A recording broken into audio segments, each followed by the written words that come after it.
Welcome to day 14 of the Keto Carney Gapsivore-like challenge. Nutritionally, today is much like yesterday. The goal is calorie neutral. So this segment is intended to be a brief overview of where this nutritional journey began for me. And as soon as I start mentioning names of people who have influenced me, there will be dozens of others that I fail to mention, and many that deserve to be in this discussion. And for them, I will express my gratitude in future videos. I might get some of this a little bit out of order, but this is the best of my recollection. I'm pretty sure I found David Perlmutter's work first, Brain, and then Brain Maker, and I think he had other books I have not read yet. But after Perlmutter, I probably discovered Gary Taubes' Good Calories, Bad Calories. Shortly after that, I discovered the work of Dr. Stephen Phinney and Jeff Volek, The Art and Science of Low Carb Performance. Stephen Phinney credits himself with coining the phrase nutritional ketosis. There were many other individuals, primarily YouTube channels, that influenced me, and like many others, Dr. Kim Berry was my first source of really good practical information. The earliest Patreon receipt I can find for Kim Berry was 2018, but I know I discovered him before then. There was a video that was something like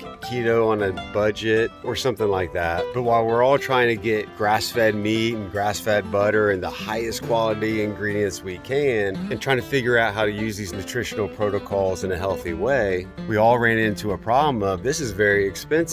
And Dr. Kim Berry is one to point out that industrial meat is better than Doritos and standard butter is better than Coca-Cola. So Dr. Kim Berry brings the medical and scientific background, but he also helps ordinary people to live the best they can with what they have. And he doesn't downplay grass-fed meat or grass-fed butter. Like, yes, that's what we want to do. But we don't want to, throw the baby out with the bathwater and say, oh, I can't afford this, so I'm just going to go back to eating the way I was. So Dr. Kim Berry was a tremendous influence on me and many, many others. And here's another point where I'm going to go ahead and skip over dozens of people. And we talk about books and YouTube channels, but each one of those represents a real person, and this is where we want to express gratitude. This is when we start thinking, man, I don't want to mention anyone because there are people I don't mention. So as we jump forward to present day and who my main influences are today, I am definitely going to leave out people who very much deserve to be here. The first two I'll mention are Everyday Carnivore and Frigno Freedom. These two gentlemen are the ones with whom I most closely relate in terms of age, lifestyle, and I learn so much from them every single day. And these are ordinary people like you and me, but they're just further down this path than some of us, and their daily experiences are so incredibly valuable. And they're both so encouraging and so supportive, and they do this out of the kindness of their heart. They found something that has really turned their lives around, turned their health around, and they're trying to help us all come along. So I cannot express the gratitude for them. I mentioned Rory's Kitchen in the introduction to this challenge, and again, he's an outstanding source for practical information on the GAPS diet, getting started. It takes us along day by day updates like this. And again, he's further down the path. And so his stuff is invaluable. One of my favorite YouTube channels right now is Practical Carnivore. He gives practical tips. He's now starting to show us some cooking and stuff. And that stuff is incredibly valuable. I want him to keep doing it. But he also does, a lot of other topics, a lot of things that are really not covered in the carnivore community. Things like government regulation, industrial farming, political, social implications of this movement. Absolutely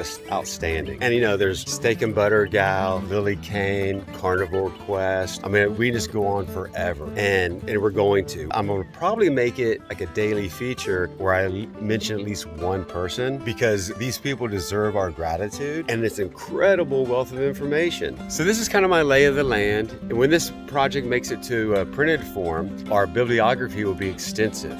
When it comes to scientific information, all we really need is one reputable source for each assertion, and especially if we trace our references back to source documents, we really don't need to cite every single work that we found this information on.